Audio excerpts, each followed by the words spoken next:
நமஹ நமோ வெங்கடேஷாய.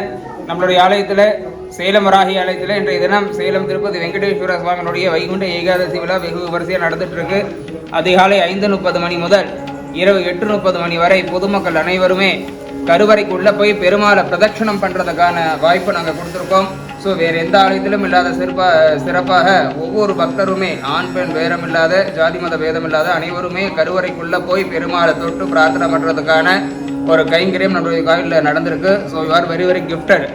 எவ்வளோ விஷயமா இருந்தாலும் பெருமாள் கிட்ட போய் நின்று பிரார்த்தனை பண்ண முடியாது. நீங்கள் எல்லாருமே கருவறை பிரவேசம் உள்ளே போய் வைகுண்ட பிரதட்சணம் என்று சொல்லக்கூடியது பெருமாள் எங்கே இருக்காரோ அதுதான் வைகுண்டம். அப்போ நம்மளுடைய ஆலயத்தில் இருக்கக்கூடிய வெங்கடேஸ்வர ஆலயத்தில் கருவறைக்குள்ளே போய் பிரதட்சணமாக வெளியில் வரதுக்கான விஷயம் பண்ணியிருக்கோம். இது ஒவ்வொரு வருடமுமே வைகுண்ட ஏகாதசி அன்னைக்கு வரக்கூடிய அனைத்து பொதுமக்களையுமே உள்ள கருவறைக்குள்ளே அனுப்புறதுக்கான ஏற்பாடு பண்ணியிருக்கோம். ஸோ இது எல்லாரும் பயன்படுத்திக்கணுங்கிறத பிரார்த்தனை பண்ணிக்கிறோம். எல்லாம் இல்லை சேலம் வராயும் சேலம் திருப்பதி வெங்கடேஸ்வர சுவாமியும் நோயற்ற வாழ்வை குறைவற்ற செல்வங்கிற மாதிரி எல்லாருக்கும் சவிக்கத்தை சந்தோஷத்தை கொடுக்கணுங்கிறத பிரார்த்தனை பண்ணிக்கிறோம்.